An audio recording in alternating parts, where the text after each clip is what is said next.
shrapnel went into his uniform and ripped his chest open. Oh! And he was sitting with his butt in the street. Hey fam!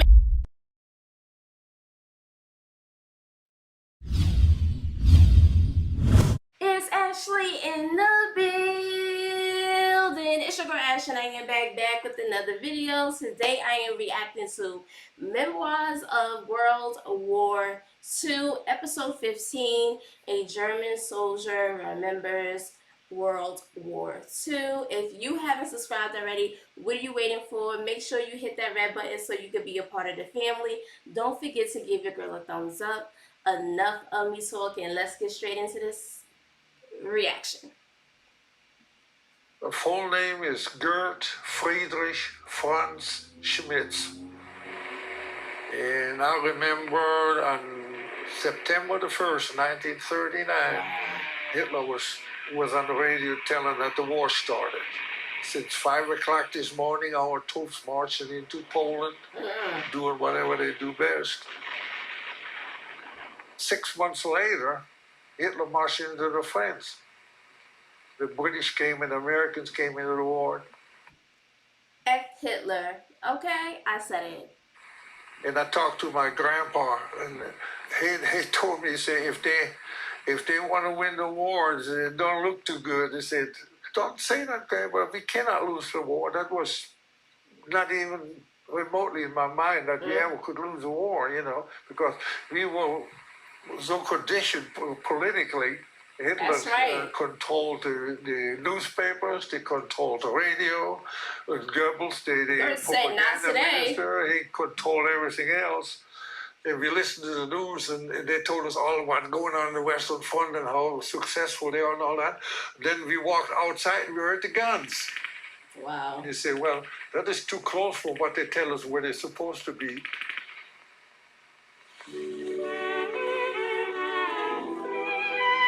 Let me tell you, I seen on Google that the oldest veteran of World War II is still alive. He lives in Louisiana. And he's like 114, I think. His birthday literally just passed. It was September 12th. Literally. I don't know if he's the only one, but it was on Google. Following their defeat in the First World War, Germany was reeling from the harsh conditions of a peace treaty that left the country shamed and buried in economic crisis. But in 1933, when a radical new leader rose to power, promising to restore Germany and place it at the forefront of world powers, the people were captivated. Adolf Hitler's reign brought swift economic relief, and the German military was quickly on the rise. But his radical political party enforced totalitarianism over the government and the public, making Nazism synonymous with the German way of life. He was sick in the head. They had everything organized. You couldn't get lost or fall through the crack. You know, there were no cracks. Wow. You were part of it if you liked it or not. Wow. I got drafted into the Hitler Youth when I was 10 years old. They gave us a uniform and all that, you know. Like thousands of other German boys, Gert Schmitz was swept up in the Hitler Youth. But the draft was not without its benefits. Upon graduation, Gert was offered the opportunity to fly with the Luftwaffe. They said, do you want to go to a jet pilot training school? We have one in Fulda, Germany. And you go over there and you start training for flying Messerschmitt 262 jets. He said, shoot, yeah. But before he would reach the airfield, the Allied bombing campaign would reach it first. And when I got up there, the hangars were bombed, the runways were bombed, the airplanes were bombed. Wow. And there was nothing left for us to do. Fast like that? And they said, well, we'll temporarily assign you to a paratrooper outfit and send you to the Western Front. So we got on the train that afternoon. We ended up in Pasewalk. We talked to the people, the local people there. They heard on the news that the Russians had just come from the south, from the east and south, and cut off that air base where we were. And that was bad news. Gert may have escaped capture by the Russians, but now he was headed to the Western Front, where the British and Americans were on the advance, and the German army was in disarray. That was chaos. The whole German armed forces was in total chaos. Wow. They didn't know where they were. I don't know where the headquarters were. You didn't know where the real front was or anything. You know, you were so busy surviving and fighting. We either won here or we lost over there, and then go to the next. We don't know the overall picture. We have no idea what happened. They was just winging it. And then we finally marched into Holland. The street was open between the town and the woods where the forest where we were supposed to go into. And it was kind of exposed, you know. And the Allies always flew 8 fighter planes roaming in the sky. They had total sky superiority. And we had to get across that open space, and those guys were flying around there saying, if we go in the column over there, they're serious and they're going to mow us down. So, but if you go one guy every 100 feet, they may not even pay attention to us. So it came my time to go across, and the guy paid attention to me.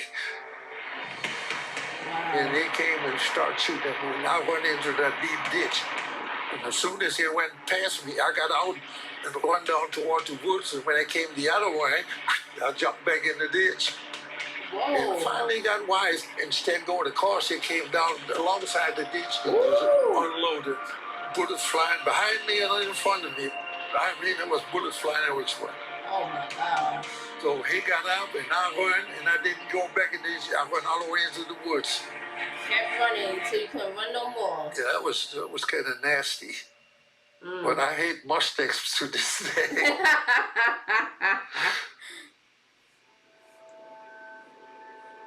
We were in Ramsdorf. That was my buddy and I. We were up at one end of town, and we had a bazooka. That's And that the big tank thing. came down the street, and they started shooting. Wow. And we went behind those big logs there, you know, and they couldn't hit us there. He pulled that trigger, and when he hit it, said, woof. Woo. He got that warhead right between the tracks in the body. And he just blew the hell out of it. The inside, nothing moved anymore after that. Wow. There was another thing that was up the street, and we standing in there kind of looking down the street, see what we could do. And they said, I'm going to go on the other side of the street because it was curved a little bit, he could see better. They said, don't go over there, that tank is up there. And while I was in the middle of the street, that tank shot one round right between his legs. Oh. I went over there and got him. The shrapnel went into his uniform and ripped his chest open. Oh. And he was sitting with his butt in the street, and he said, Oh my God. and then he collapsed. Wow. I couldn't imagine. When we marched into Ramsdorf first earlier, the company commanders told us, they say, you go point to make sure everything is all right. Way later on, after we were supposed to move out, they said, man, we probably want to point again. You know, we the first one on it. And the company commander said, you're the rear guard. So they said, no, you don't want to be on the rear on the way out. You want to be front. But anyway, there was an open field, and they wanted to march into the woods.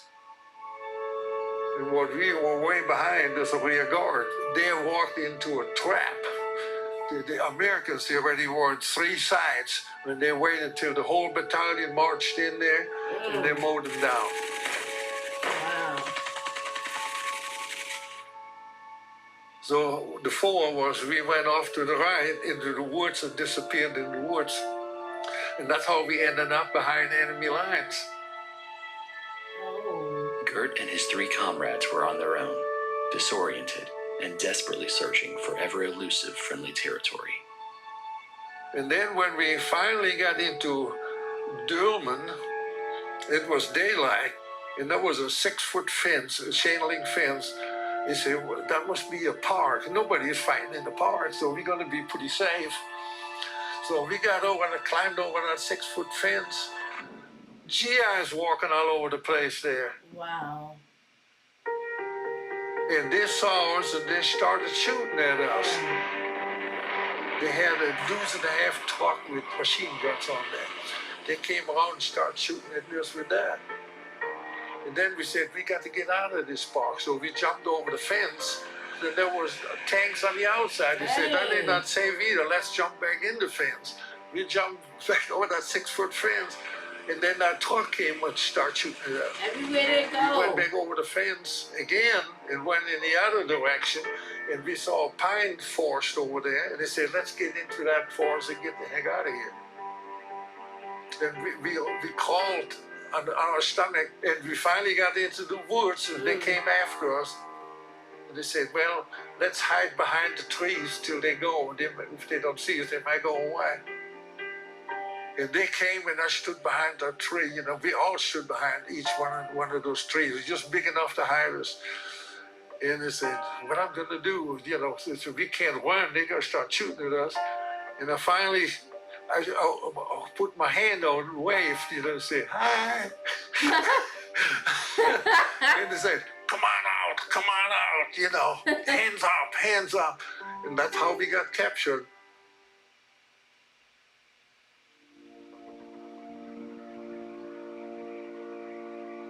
Now in American custody, intended for relocation to a POW camp in the United States, Gert began the long journey across Europe.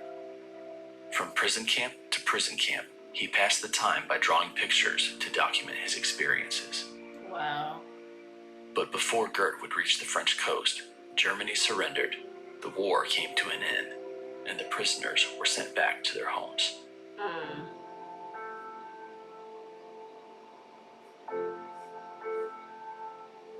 The Germany Gert returned to was very different than he remembered. Hitler was gone, the Nazi Party dissolved, and Gert himself had acquired a fresh perspective. I didn't realize how bad it was, but then after the war, everything came democratic, you know, and peaceful. And they said, wait a minute, that's a hell of a lot different than what we went through all that, you know. I didn't know about the full extent of the concentration camp He was because it was young. kept How would you know? so well secret, you know, that we heard about it, you know, but they said that's where murderers go in and wife beaters, you know, and then they rehabilitate, supposed to be rehabilitated. But they didn't do that.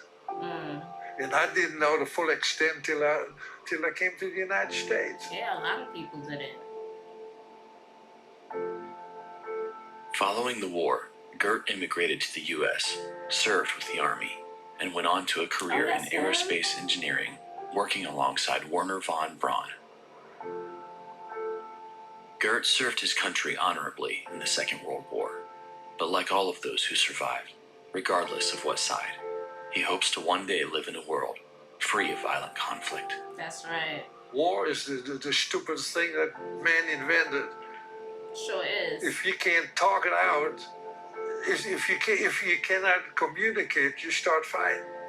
You have to do away with your problem. You have to annihilate your problem. But that is not a solution. Definitely not a solution. Yeah, that just creates. That's more right, problems. Gert. Talk that talk. Don't fight. Talk it out. There got to be a solution. There is always a solution. Mm-hmm.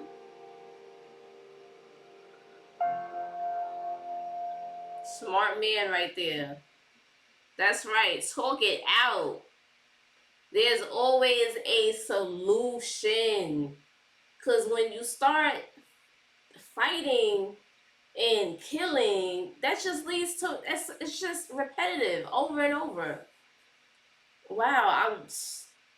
It's amazing that he's, you know, alive and he was able to tell his story from the other side. You know, he didn't know. He was young. And when he got to the United States, he seen what was going on and it gave him a different perspective. I only could imagine, you know, he probably just had it as, oh, they want to kill us, or whatever the case may be. You're young, you're very impressionable, and you really don't know what you're doing, you know. But it's good to see that he definitely has a different mind frame from, you know, from the war that he was in. I'm not saying he didn't have that mind frame then, but what I'm saying is, being that he knows what happened, his mindset is totally different, you know. And that's good. That's definitely good to see. I hope you guys enjoyed my reaction. Please comment down below. Let me know if you would like to see more of these reactions. Give your girl a thumbs up. Let's get your girl to 60 likes. Let's get your girl to 60 likes. And I'll see you guys in the next video. Bye, fam.